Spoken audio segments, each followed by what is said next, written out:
Hola, ¿qué tal? Buenas noches, buenos días o buenas tardes, depende de a qué hora nos estén escuchando. Nosotros somos Doctores del Alma, nuevamente con un podcast.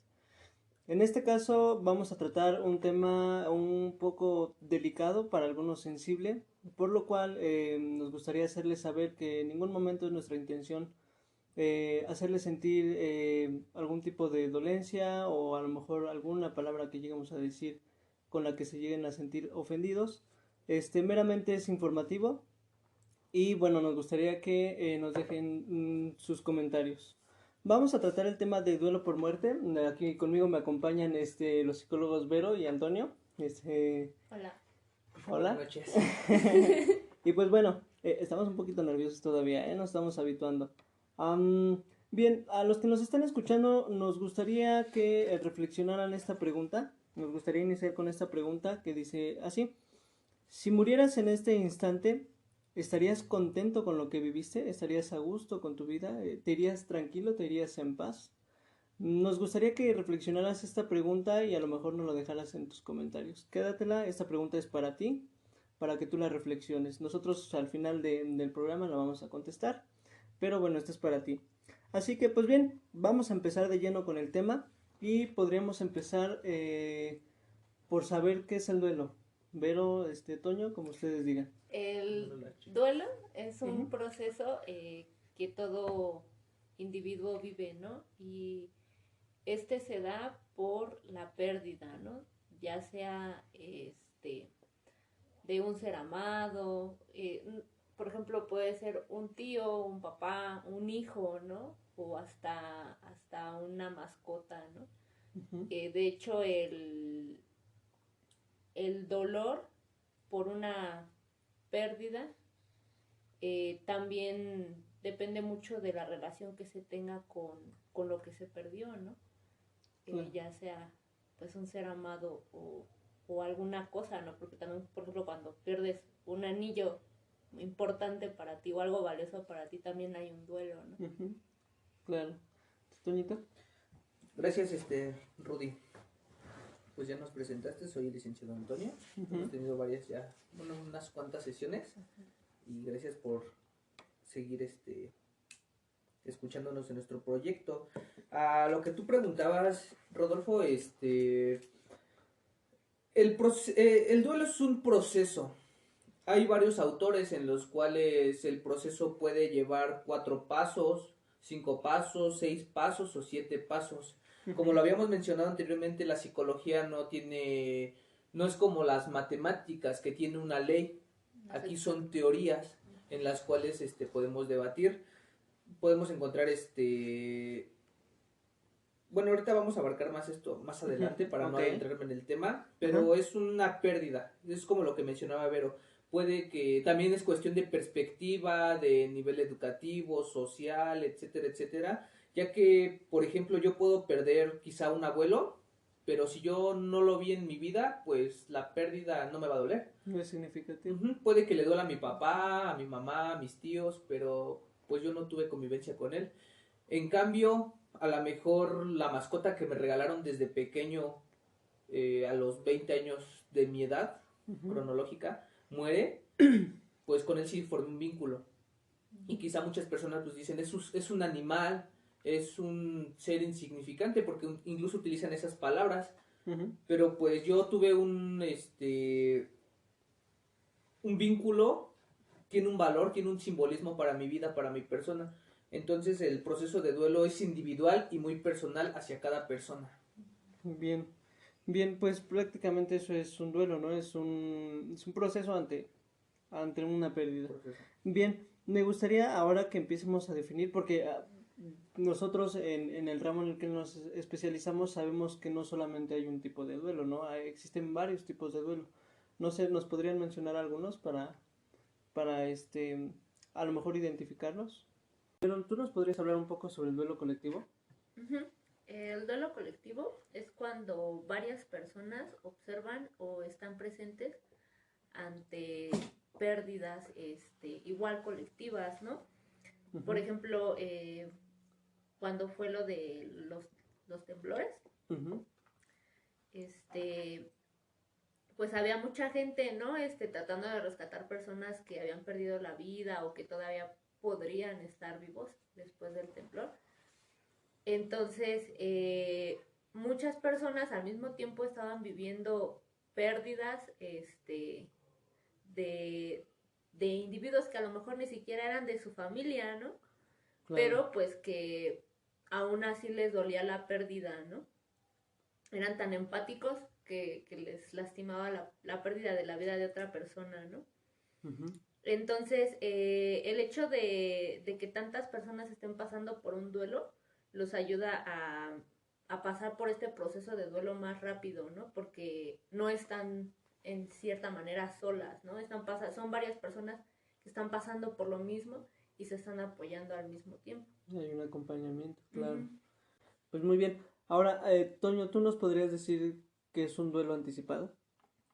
Un duelo anticipado es cuando el círculo social o el círculo familiar ya está preparada para lo que va a ser la pérdida. Uh-huh. Podríamos poner un ejemplo de algún tipo de enfermo terminal, ya sea SIDA, cáncer, que esté en coma o un adicto. Claro. O sea, ya la familia como que ya se va preparando, ya se está mentalizando poco a poco de que en cualquier momento pues van a recibir la Claro, noticia. nunca se está como totalmente preparado, ¿no? Claro. Bueno, ante una muerte. Sin embargo, ¿crees que a lo mejor este tipo de duelo ayude a sobrellevar de una mejor manera el duelo?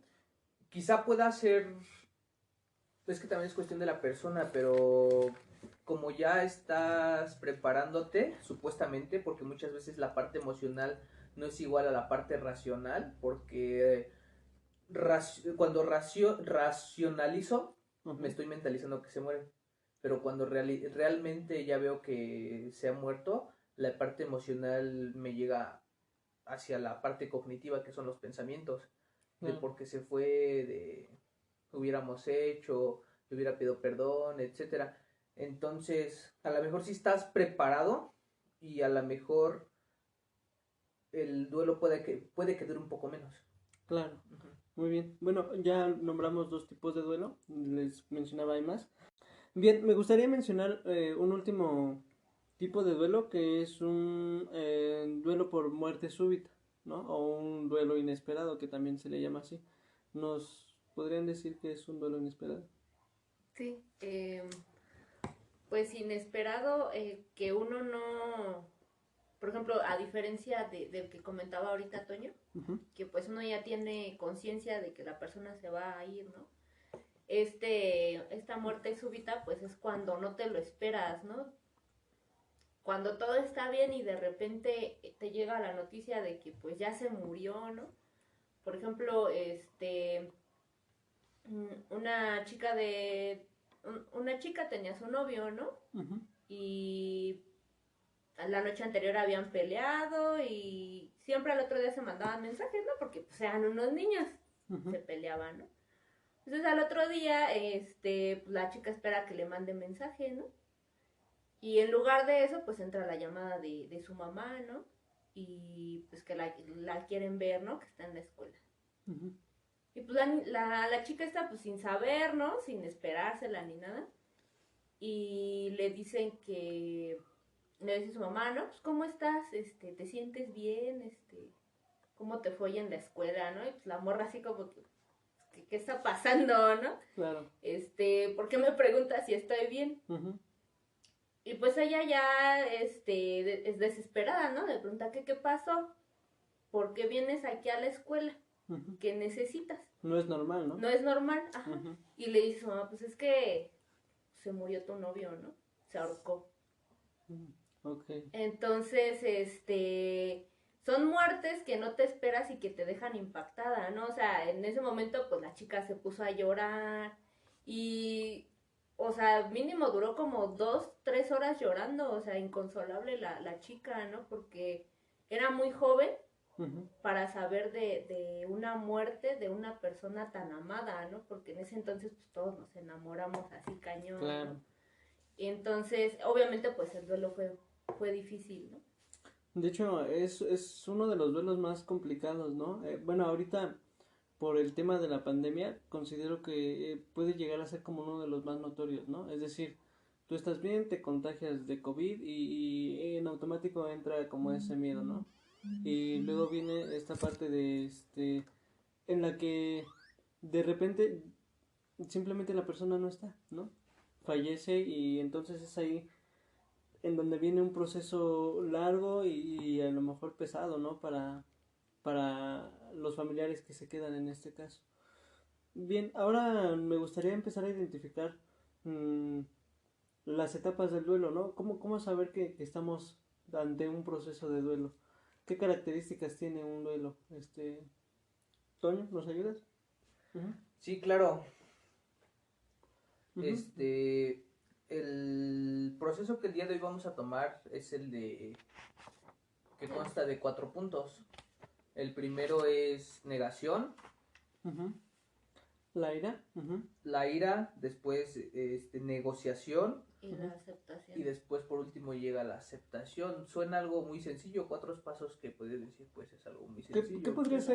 ¿Qué podría ser la negación? ¿No? O sea, ¿cómo sabemos que una persona está en esta etapa de negación ante la muerte? Es lo que mencionaba ahorita Vero en el último punto en tipos de duelo. Uh-huh. Es por ejemplo cuando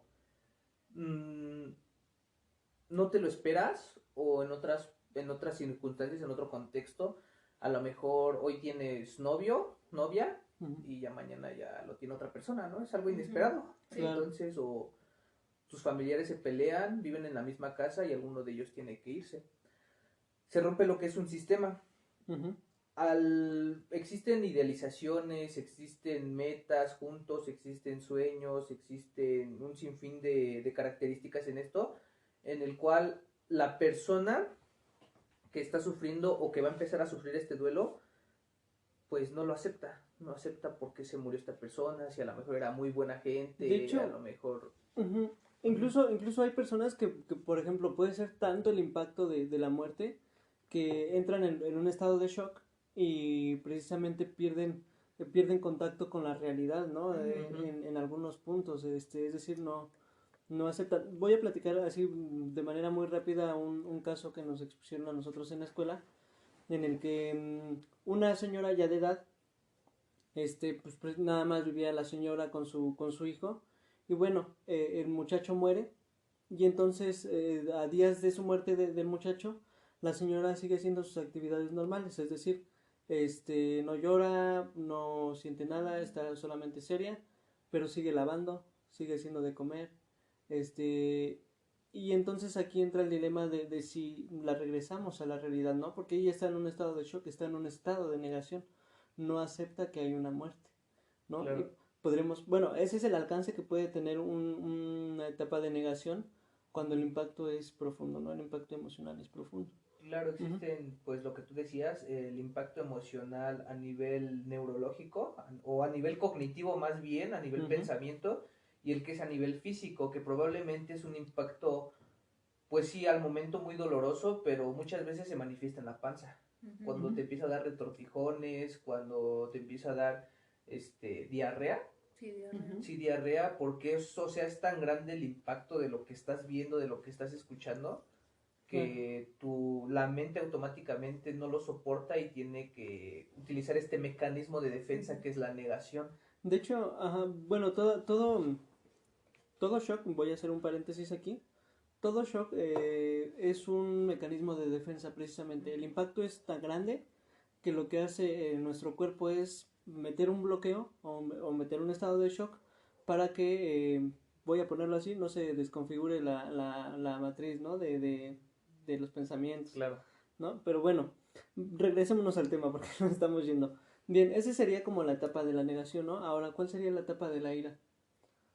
Pues cuando se enoja, ¿no? La persona, cuando empieza a decir, Dios, ¿por qué te lo llevaste? Si era tan bueno. Por lo general, ¿no? Es con Dios, ¿no? Porque, ajá, porque bueno, pues desde el punto de vista judeocristiano, pues si Dios te trajo, Dios te lleva también, ¿no? Uh-huh. Entonces, ¿con quién más se pueden enojar, no? También se pueden enojar con la misma persona que se murió porque pues a lo mejor, no sé, bebía mucho, ¿no? Y era una persona que, pues por más que le decías, ya deja de tomar, ya no tomes, te va a hacer daño, pues se muere, ¿no? Y entonces pues también te enojas con la persona que se murió, ¿no? Y te enojas también contigo mismo por no haber podido hecho nada, o con el doctor, ¿no?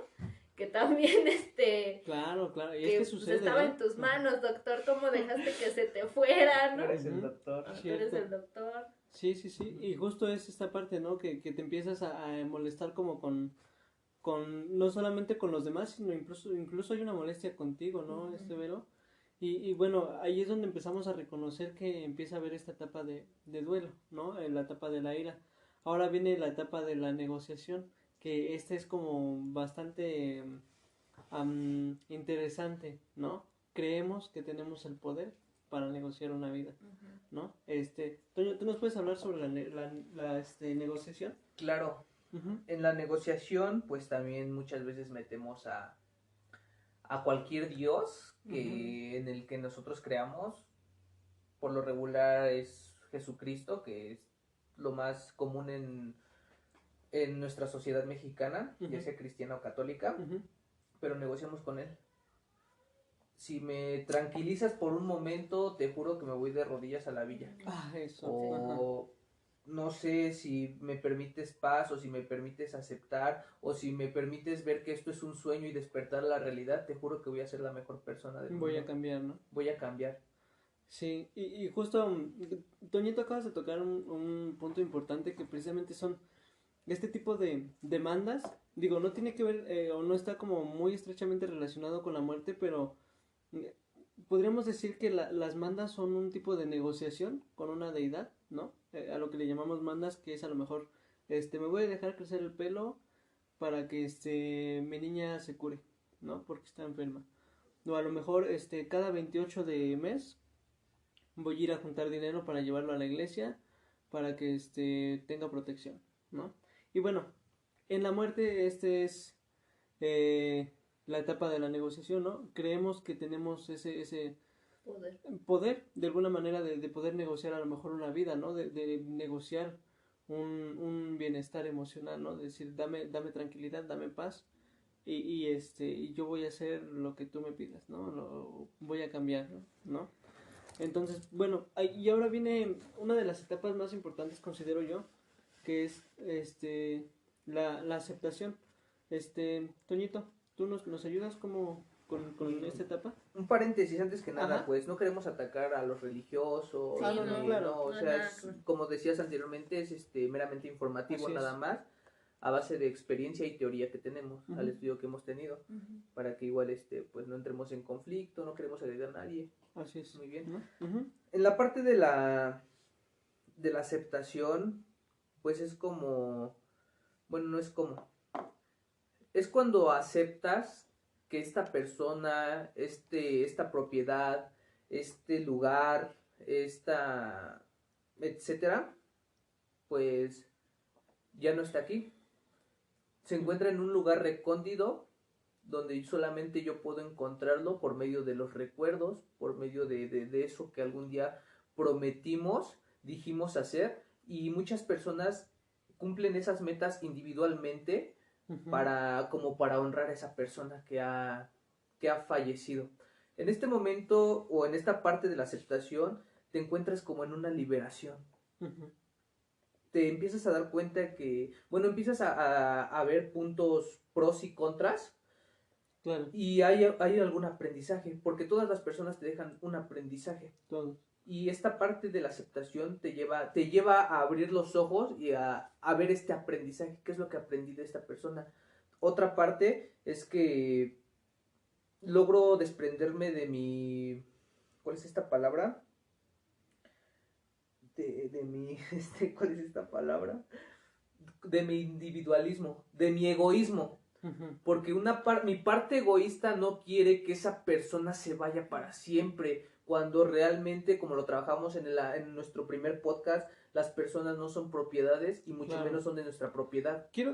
Voy a poner el escenario aquí, Toño, porque acabas de mencionar algo bien interesante.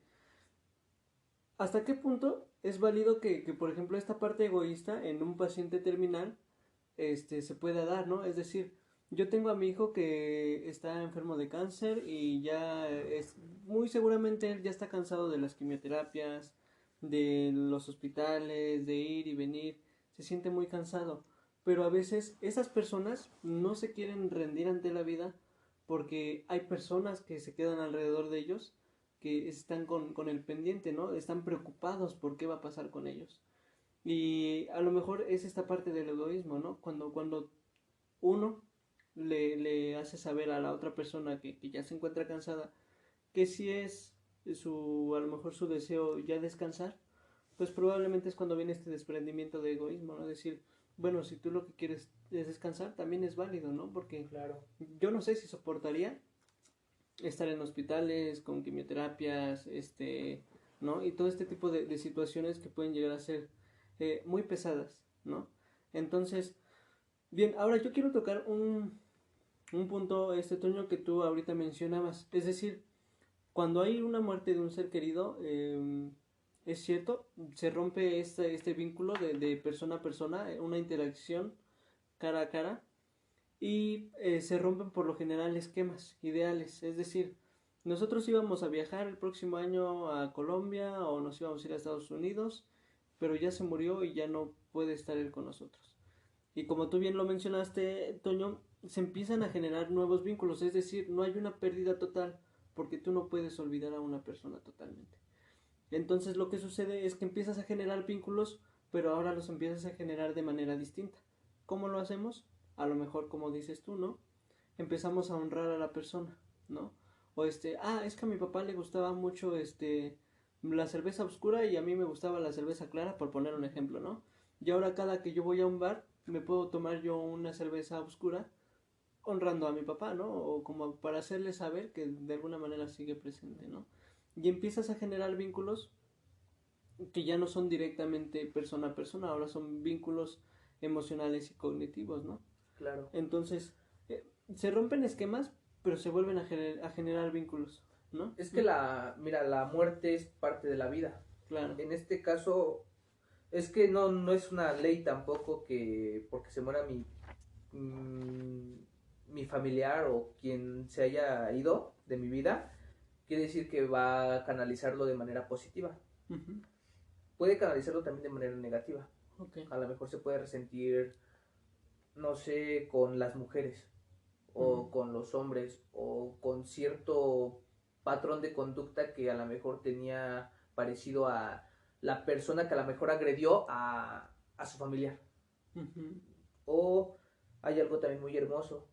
A lo mejor, un ejemplo, mi hijo se murió de cáncer, uh-huh, pero para honrar a mi hijo voy a hacer una asociación civil para apoyar a los niños con cáncer. claro. Y eso va más allá de lo económico, de lo social, sino es un aporte que alimenta lo que es el alma y el espíritu. Así es una manera, hermoso. es una manera de no dejar morir totalmente, ¿no? Claro. Por ahí decía la película. Quiero traer aquí a la mesa de debate esta película de Pixar, Coco, ¿no? En la que el personaje, no recuerdo su nombre, pero bueno, era uno de los muertos. Cuando pasan a la tierra de los muertos, se van olvidando las personas y cuando se olvidan es cuando empiezan a desaparecer del mundo de los muertos, ¿no? Entonces ellos buscan a lo mejor, de aquí, ahorita vamos a tocar precisamente ese tema de cultura, pero viene esta parte de tener una foto de esa persona, ¿no? Para que no se olvide, porque solamente se muere cuando se olvida, ¿no? Uh-huh. Entonces, bien, justamente con este tema vamos a pasar ahora a lo que es cultura y duelo, y pues para eso nos va a hablar Berito. Vero, ¿qué tienes que decirnos acerca de la cultura y el duelo? Ok, sobre la cultura, pues sabemos que es un conjunto de conocimientos, ideas, tradiciones y costumbres que caracterizan a un pueblo uh-huh. o a una clase social, época, etcétera, ¿no? ¿De qué manera influye la cultura? Pues, por ejemplo, los mexicanos, aquí en México nosotros celebramos el Día de Muertos, ¿no? Uh-huh. El 2 de noviembre, y es cuando nosotros, pues, de cierta manera no veneramos a la muerte, pero sí recordamos a nuestros muertos, ¿no? Les ponemos ofrendas, les ponemos lo que les gustaba, ¿no? Claro. Comer cuando estaban vivos y ciertos elementos característicos como es la flor de cempasúchil, la sal, el agua, ¿no? Ujú. Este festejo nos ayuda a poder llevar el proceso de duelo de una manera amable para nosotros mismos, ¿no? Claro. Eh, de hecho, el apoyo social es necesario para un proceso de duelo saludable, ¿no? Ujú. Para que posteriormente no se vuelva patológico. Y esta parte de celebrar a nuestros difuntos justamente tiene que ver con lo que decías, ¿no? Los recuerdas, pero ya no los recuerdas con dolor, ¿no? Claro. Digamos lo que de cierta manera nosotros, o bueno, la tradición del 12 de noviembre dice que vienen nuestros muertos Ujú. a comer de la ofrenda que les dejamos, Que ¿no? se les ha servido. Exactamente. Por ahí me parece que un día es para los adultos y otro día es para los niños, Ujú. ¿no? Entonces nos ayuda a recordar que a lo mejor ya no están de manera física, pero sí está su espíritu, ¿no? Y eso te Claro. ayuda también a que ese golpe de que pues una persona se fue, en este caso centrándome en una persona, Ujú. de que una persona se fue, pues no sea tan duro, ¿no? Claro. Hablábamos de esta parte del shock, ¿no? Ujú. Que te deja fuera de la realidad. Entonces, cada, cada año, cada 2 de noviembre, pues recordamos a estas personas y nos ayudan a sanar de cierta manera, ¿no? A recordarlos con alegría. Claro, y al final del día, como tú lo mencionabas, ¿no? El apoyo social y darte cuenta que, bueno, no eres el único que de alguna manera está llevando un proceso, ¿no? Hay quienes también a la par están llevando un proceso muy similar, ¿no? Ujú. Sea porque hayan perdido un hijo al igual que tú, o hayan perdido un papá al igual que tú.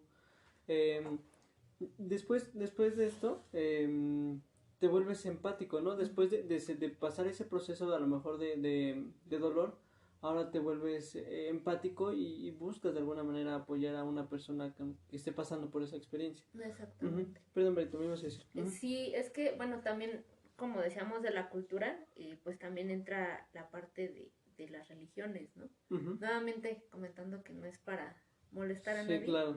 pero, por ejemplo, la religión católica, cuando Ujú. muere una persona, pues les hacen sus novenarios, ¿no? Ujú. Esto sirve para las personas, para sentirse mejor con la pérdida, porque están acompañadas y pues también empiezan a concientizar la parte de que pues la persona ya se fue, ¿no? Ya no va a regresar. Claro. Obviamente pues también hay unos fines que son para el alma de la persona que falleció, ¿no? Los novenarios son para Claro. que se vaya en paz. Ujú. Eso es en cuanto a la religión católica, ¿no? En la religión cristiana, cuando alguien fallece, pues hacen una fiesta. Ujú. Y esto es porque pues ya la persona ascendió al Creador, ¿no? Ascendió con Hacia Dios, otra con vez. Jesucristo. Y eso es lo que buscan, ¿no? Porque el fin de la religión cristiana pues es llegar al cielo, ¿no? Entonces es Claro. una fiesta porque ya logró el cometido. Ya lo lograste. Sí, y de hecho hay como características muy interesantes en esta parte de los novenarios, ¿no? Ujú. Personalmente he presenciado varios, ahora ya de una manera consciente, cuando era niño pues también los llegué a presenciar, pero pues cuando eres niño realmente no tienes como esta conciencia tan despierta de Ujú. poder saber qué es lo que está sucediendo. Ahora de grande empiezas a ser consciente de las cosas y te das cuenta que al final del día el hecho de que haya cantos te ayuda precisamente a gestionar ese dolor que tú traes, ¿no? Es decir, Ujú. Habla.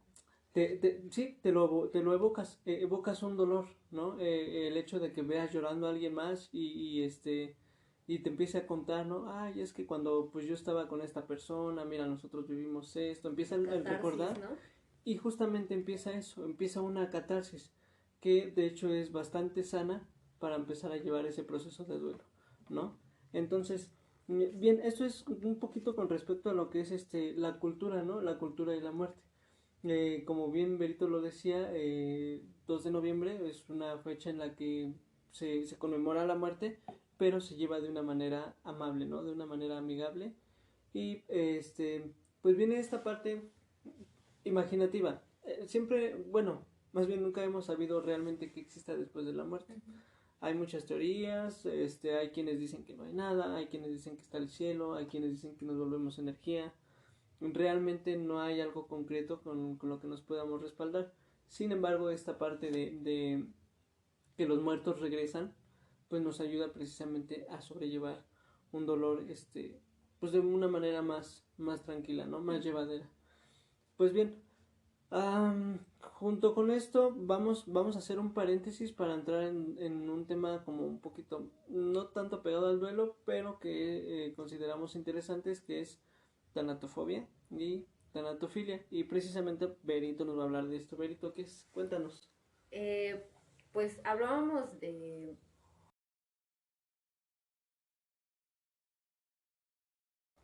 Hay un... ¿Cómo decirlo? La normalidad, ¿no? Existe la normalidad. Y la normalidad se basa en lo que la mayoría de las personas o la mayoría de la sociedad ve como aceptable, ¿no? Ok. Y hay desviaciones. Está siempre la desviación hacia lo más y hacia lo menos, ¿no?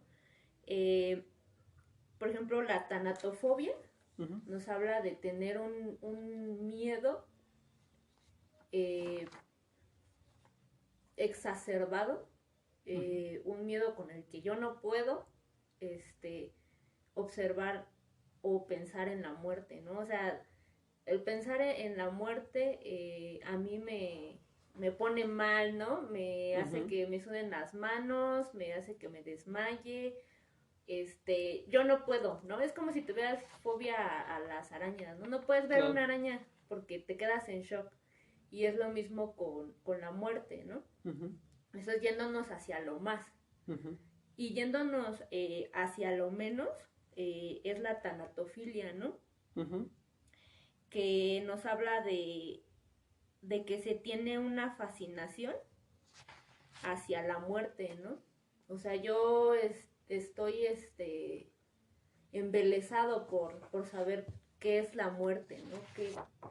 ¿Qué pasa qué pasa cuando algo o alguien muere, ¿no?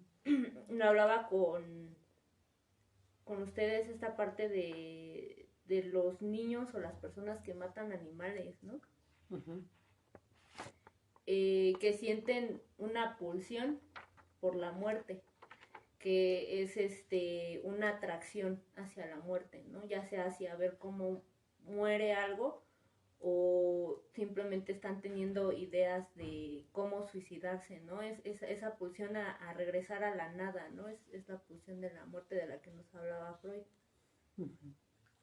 Bien, justo como Vero dice, de más a menos, a pesar de que es un tema que todos vamos a tocar en algún momento, todos vamos a llevar un proceso de duelo. Como bien Vero menciona, ahí llega a haber desviaciones, ¿no? En las que, bueno, hay quienes de alguna manera la buscan de manera precipitada la muerte y hay quienes pues totalmente le huyen, ¿no? Debemos de aceptar la muerte como un proceso natural. Para todo ser vivo, ¿eh? No hay, aquí dijeran por ahí, nadie se escapa, ¿no? La diferencia con los seres humanos es que nosotros podemos verbalizarlo y podemos racionalizarlo, ¿no? Un animal, a pesar de que puede llegar a sentir, no lo racionaliza, ¿no? Y esa es la gran diferencia con nosotros, pero al final del día es un proceso por el que todos vamos a pasar, llámese seres humanos, animales o plantas, ¿no? Es un proceso que al final del día nos toca. Pues bien, quiero regresar un poquito a lo de las etapas, Toñito, en las que estas etapas precisamente no son lineales, ¿no? ¿Cómo podemos observar esto, Toño? Claro, mira, no son lineales porque siempre va a existir una recaída. Como en todo proceso de la vida, hay recaídas desde la pérdida de un ser querido, la pérdida de una pareja, la pérdida de un hijo. Pues muchas veces cuando ya pasamos quizá por la negación, la ira, la negociación y ya estamos a punto de llegar a la aceptación, el inconsciente nos traiciona y nos sugestionamos con pensamientos negativos. Quizá podemos regresar a la negación nuevamente o tal vez hasta la ira, la negociación de por qué a mí,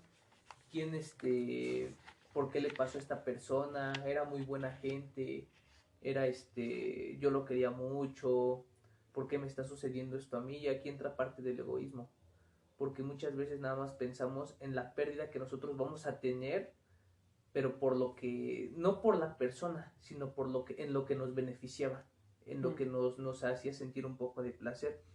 Aquí también entra un poco lo que es lo de la parte cultural, porque como bien lo decía Vero, entre las dos religiones pues hay una donde hay mucho dolor y hay una donde hay un cierto placer. Por ejemplo, en la parte de Asia, pues ellos también, creo que son los monjes tibetanos, ¿no? Donde hacen rituales porque pues llegó tu día de morir.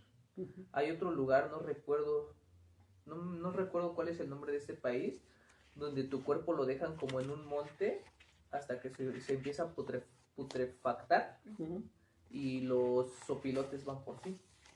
Y ya creo que sus huesos los recogen y es todo un proceso. Entonces, dependiendo la cultura donde se esté llevando la muerte. Aquí en México es algo muy hermoso, ¿no? Porque pues nosotros honramos a la muerte, nosotros tenemos así como lo que tú decías, la tanatofilia. La tanatofilia, el placer hacia el muerto, ¿no? O hacia la muerte. También podemos ver nuestra parte ancestral, ¿no? El inconsciente colectivo que llevamos, que mencionaba Jung, en el cual pues existía el Mictlán, el Xoloescuincle, las 5 etapas del inframundo, donde solamente las mujeres que habían muerto en parto, los guerreros, podían llegar a lo que era el Mictlán, y pues nada más ellos tenían como este privilegio de llegar. Entonces es una hermosura nuestra cultura. En una ocasión, cuando un amigo de la preparatoria murió, a él le gustaban mucho las sustancias, pues cuando él muere, fuimos a su funeral todos los de la prepa, y ahí en su funeral pues habían muchos de sus amigos. Junto a su tumba le empezaron a enterrar marihuana, pastillas, lo que se le llama grapas de polvo, piedra, le aventaron pues un envase de cerveza, o sea, es todo, pues no sé si llamarlo un homenaje, un ritual, pero es algo que nosotros los mexicanos tenemos con la dualidad de la vida-muerte. Bien, tocaste un punto importante, Toño, que justamente es este mérito, ¿no? De alcanzar, al alcanzar la muerte, ¿no? Es decir, dependiendo del mérito que tú tengas, como tú lo decías, ¿no? En aquel entonces los guerreros solamente eran los que iban al Mictlán. Ahora, con nosotros se nos inculca también que si eres bueno, entonces vas al cielo. Sí. Si eres malo, tal vez no lo alcances, ¿no? Te quedas en el purgatorio. Creo que hay un lugar que le llaman así. Entonces también viene mucho de la mano, junto con la dolencia, esta parte del mérito, ¿no? ¿Qué tanto mérito hiciste para merecer ese algo, ¿no? O qué tan preocupado me quedo porque él en su vida, ¿no? Mi hermano en su vida fue un borracho, fue alguien que estuvo golpeando, fue alguien que estuvo violentando, que se dedicó a robar, etcétera, etcétera. Entonces mi hermano no tuvo méritos para poder alcanzar el cielo. Y entonces yo, aquí en tierra y de manera física, me quedo preocupado, ¿no? Porque esa otra persona no tiene los méritos suficientes, o los créditos, vamos a ponerlo así, para llegar al cielo, ¿no? Bueno. Ajá. Quiero tocar una parte muy importante, porque mira, creo que se llaman Los 4 Maestros, este libro, donde está Krishna, Buda, Jesucristo y Hermes Trismegisto.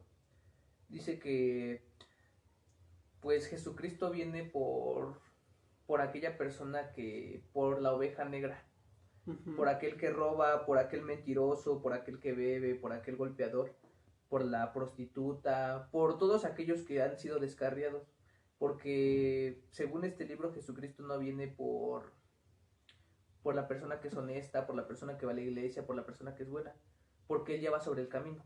Ujú. En cambio, esta persona inconscientemente está buscando a Jesucristo con todas estas conductas antisociales. Y hay todo un contexto detrás de estas conductas, por qué miente, por qué roba, por qué golpea. Entonces, pues sí, nada más quería tocar el punto. tocar este punto. Bien. Sí, sí, es cierto. Ujú. Bueno, es que yo, por ejemplo, he conocido personas que se arriesgan su vida, ¿no? Por ejemplo, salen a beber, ¿no? De noche, solas, ¿no? Ujú. Y es porque de cierta manera muestran un coraje, un enojo hacia Dios. Y a veces lo llegan a verbalizar, ¿no? Y dicen, como retándolo, ¿no? Si es cierto, pues sácame de esta, ¿no? Entonces es porque pues lo están buscando. Claro. O sea, se atienden a ciertos peligros esperando que aparezca, ¿no? Que verlo. Y entramos ahí un poquito a lo mejor en la parte de esta búsqueda de la muerte, ¿no? Ujú. Están, independientemente de las religiones y de las creencias, no tenemos una certeza de que Dios exista o no exista. Ujú. Lo que sí tenemos es la certeza de las conductas que hacemos y las consecuencias que pueden llegar a tener. Entonces, existe una conducta hacia una búsqueda de la muerte, ¿no? Ujú. Innegablemente. Claro. Pues bien, vamos a parar un momento y regresamos. Pues listo, regresamos. Estamos tratando el tema de duelo por muerte.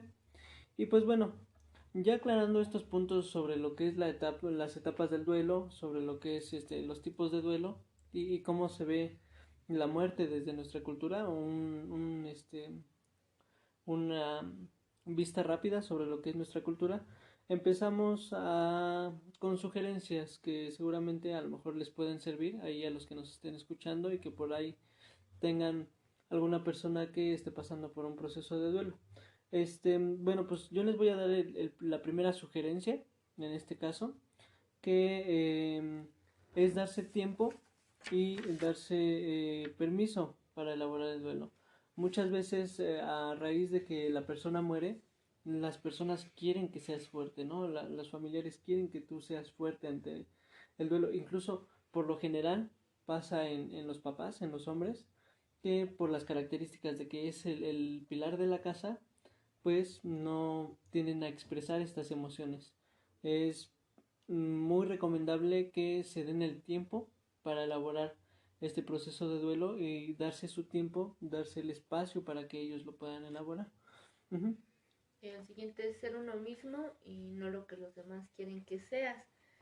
Pues que se refiere, bueno, tiene mucho que ver con el punto que tú comentaste, ¿no? Uh-huh. O sea, soy yo soy Verónica y yo tuve esta pérdida y a mí me duele mucho, ¿no? Uh-huh. Y yo voy a llorar y yo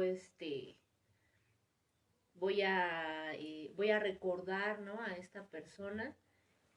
Pero pues los demás me dicen que no tengo que llorar o que nada más tengo que llorar cierto tiempo al día y que ya no lo tengo que recordar porque me va a hacer llorar más y me va a hacer sentirme más mal, ¿no? Obviamente pues tenemos que tener vigilada a la persona que tuvo una pérdida porque para que no se vuelva un duelo patológico, ¿no? Un duelo que dure demasiado tiempo. Claro. Pero pues también hay que dejar a la persona sentir, ¿no? Y no indicarle qué es lo que tiene que hacer, ¿no? Así es. Uh-huh. Toño. El tercer punto es reconocer que soy vulnerable. Uh-huh. Que soy vulnerable, que tengo sentimientos, que tengo emociones, que esta pérdida que estoy viviendo pues me causa mucha tristeza, mucha ansiedad, que no tengo ganas de levantarme por las mañanas, no tengo ganas de vivir, no tengo ganas de hacer nada. Reconocer que a pesar a lo mejor que soy, porque la cultura nos dice que por ser hombres no debemos demostrar nuestros sentimientos, nuestras emociones. Pero en este caso, la mejor cura es reconocerlo, sacarlo, y no hay nada más bonito, más rico para liberarse que llorar por esta pérdida. Claro. Es como... Ujú. Bien, también es recomendable empezar a fortalecer los vínculos con la familia, ¿no? Si bien ahora tenemos una pérdida, por ejemplo, de la mamá o del papá, bueno, ahora ya no está ese apoyo. ¿En quién me voy a apoyar? Bueno, pues en mis demás familiares que tengo al alcance, ¿no? Bueno, no siempre son familiares, pueden ser amigos, puede ser el novio, la pareja, incluso los hijos, ¿no? Empezar a fortalecer estos vínculos nos va a ayudar a tener este apoyo emocional para que nosotros podamos elaborar o procesar de una mejor manera nuestro duelo. Ujú. Apoyarse de relaciones que han pasado por esto, pues para que haya un puente de comprensión, ¿no? Por ejemplo, yo conozco a una señora que su esposo falleció hace poco, ¿no?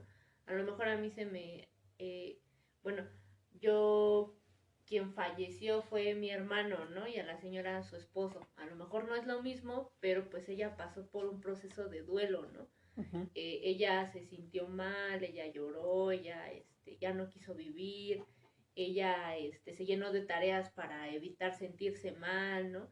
Entonces, el que haya una persona que entienda lo que yo estoy pasando, crea ese puente de comprensión y me hace sentir entendida, ¿no? Evita que yo me sienta sola y que me Así sienta es. incomprendida. Uh-huh. El siguiente punto sería valorar lo que es esencial para mi vida, para Uh-huh. mi vida propia. Como hace rato lo comentábamos en el descanso, pues la vida sigue. Uh-huh. No Sí. porque mi familiar, mi mujer, mi mascota se haya muerto, el mundo se va a detener y todos me van a tener que dar un abrazo, que brindar un apoyo. Uh-huh. No, sino pues yo seguir con mi vida, plantearme metas, ir en contra de lo que me dice mi voluntad, porque muchas veces en esta parte pues queremos estar solos, queremos estar haciéndonos conductas negativas hacia nuestra propia persona. Uh-huh. Entonces en este caso lo más prudente sería canalizarlo de manera positiva. Uh-huh. Si no tengo ganas de salir Uh-huh. a bailar, pues tengo que forzarme a salir a bailar, tengo que despejar mi mente para que pues vaya canalizando todo esto que estoy sintiendo, vaya olvidando por momentos y no vaya estancándome en lo que pues habíamos comentado, pero es todo un proceso. Claro. Bien, y justo retomo este punto, Toño, en el que tú dices, que es empezar a ponerse metas junto con empezar a tener actividades, ¿no?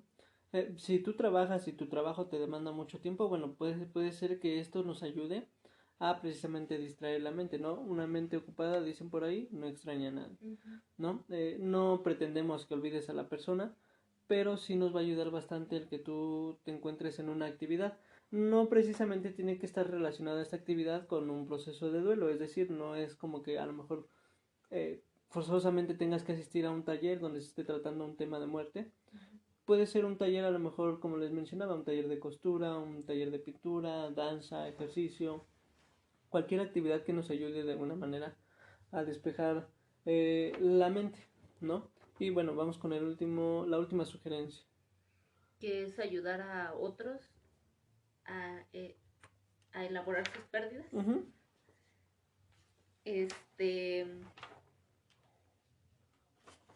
Pues el escucharlos, ¿no? El que se hagan conscientes de que están pasando por una pérdida y aceptar las fases del proceso de duelo, ¿no? Claro.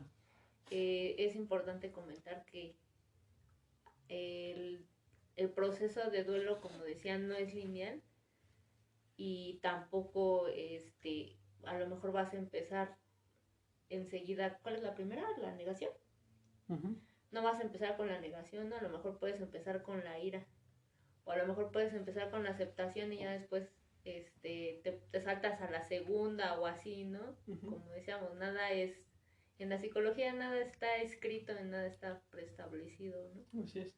Bien, y justo con esto, si por ahí en casita los que nos escuchan tienen algún familiar que esté pasando por un proceso de duelo, de alguna manera busquemos ser empáticos, ¿no? Porque muy seguramente esa persona que está viviendo el duelo va a tener episodios en los que precisamente se encuentra en un estado de ira, de enojo, y a lo mejor no es como que busque desquitarse con las personas. Tenemos que entender que está pasando por un proceso, que tiene un dolor y que esto no significa que el causante de ese dolor sea yo, ¿no? Es decir, si la otra persona está enojada o está molesta, muy seguramente no está molesta conmigo, está molesta porque tiene una pérdida precisamente, ¿no? Entonces, tener esta conciencia de ser empáticos y de saber que está pasando por un duelo, creo que sería bastante favorable. Ahora, retomando el punto de Vero, una vez que tú tienes este proceso y que lo has elaborado adecuadamente, voy a ponerlo así, pero hasta cierto punto te conviertes en un maestro, ¿no? Ahora que tú ya lo pasaste, tú puedes ayudar a otra persona a que empiece a superar esta parte, ¿no? Entonces, bueno, eso también creo que es bastante sanador, bastante favorable para la otra persona. Y bueno, con estas son las sugerencias que nosotros podríamos hacerle a los que nos estén escuchando. Bien, pues ahora vamos a recomendar unos libros y Berito nos va a hablar de esos libros. Ujú. Los libros que queremos recomendarles es ¿Quién se llevó mi queso? ¿Nos quisieras dar una breve reseña o así? Se lo aventamos. Pues, ¿Quién se llevó mi queso? Nos habla de dos ratones. Es un libro como pareciera de niños, como El Principito, pero va más allá porque son dos parejas de ratones, las cuales siempre les dejan queso en un solo lugar. Y en una ocasión el queso desaparece. La primer pareja pues se queda estancada, porque saben que ahí mismo les tienen que dar el queso. Ellos van con el conocimiento que el queso siempre va a estar ahí. La otra pareja empieza a buscar soluciones de cómo salir de esta problemática. Entonces, este libro pues es muy sencillo, muy corto, pero trae un gran mensaje porque cada que tú tienes un problema, si estás leyendo el libro indicado, te va a llevar a un mundo comprensible para lo que estás viviendo. Claro. Entonces este libro pues yo lo recomiendo mucho porque habla de nuestra cultura, del apego, de las pérdidas y de que todo tiene solución mientras tengamos vida. Ujú. Gracias, Toñito. También queremos recomendarles el de Vida después de la muerte de la doctora Elizabeth Kubler. Elizabeth Kubler-Ross. Ajá, ¿nos quisieras dar una breve reseña? Sí, bueno, bueno, quiero aquí hacer mención de que la doctora Elizabeth Kubler-Ross fue la iniciadora de lo que ahora conocemos como tanatología, ¿no? Ella estuvo tratando con personas con fase terminal, es decir, con personas que ya iban a morir. Y bueno, así, para hacérselos un poquito interesantes, ella de alguna manera experimentó, voy a ponerlo así, con personas que eran ciegas de nacimiento. Entonces hubo lapsos en los que las personas morían, personas ciegas morían y volvían a regresar a la vida. O sea, tenían muertes instantáneas y regresaban. Cuando la doctora empieza a preguntarles a estas personas qué fue lo que vivieron cuando ellos estaban muertos, los pacientes comentan que se alcanzaron a ver ellos mismos y describían cómo estaban vestidos, quién estaba presente en la sala, qué estaban hablando, ¿no? Y qué colores eran los que tenían en sus prendas. Entonces aquí viene la parte interesante, ¿no? Es decir, cómo alguien que ha sido ciego toda su vida tiene la capacidad de saber qué colores estaban vistiendo, cómo eran las personas que estaban presentes y todo este tipo de circunstancias, ¿no?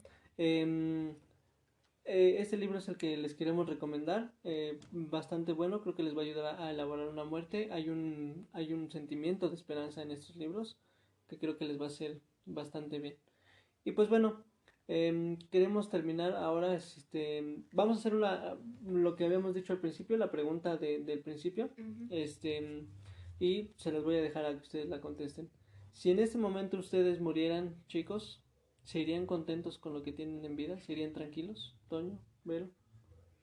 No, yo no. A Ok. mí sí siento que todavía me faltan muchas cosas. Ok. Bien. Toño. Fíjate que cuando planteas esta pregunta, pues me dan ganas de vivir, ¿no? Sí. Yo no me iría, pues feliz, porque dejaría a muchas personas que quiero, ¿no? Hay una personita que yo amo mucho, es mi sobrinita Azul, es mi adoración, Ujú. y me iría satisfecho, porque en el pasado pues sí cometí muchos errores, que pues los pude lograr enmendar.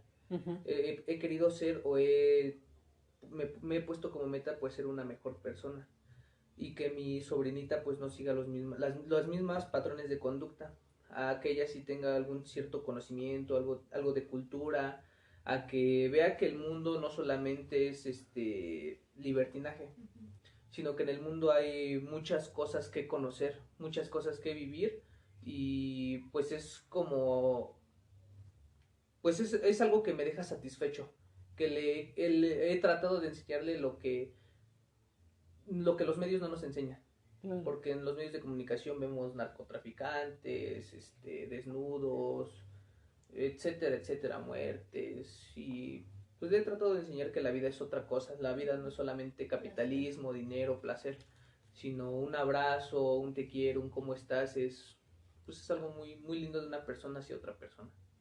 Claro. Bien, ahora me toca contestar a mí. Yo podría decir que sí, me voy contento, me voy satisfecho. Sin embargo, no quiere decir que ya me quiera morir. Claro que no. Tengo muchas cosas por hacer. Hay muchas cosas que me encantaría todavía realizar. Pero realmente tenemos la incertidumbre de que la muerte la tenemos a 2 metros a la izquierda de nosotros. No sabemos en qué momento nos toque. Así que, pues, dentro de mis planes está hacer lo más que se pueda y vivir esta vida al máximo. Pues bien, nos despedimos con la frase de este programa que dice de la siguiente manera. El día de tu muerte sucederá que lo que tú posees en este mundo pasará a manos de otra persona, pero lo que tú eres será tuyo para siempre. Henry Van Dyke. Nosotros somos Doctores del Alma y nos estamos escuchando en el siguiente programa.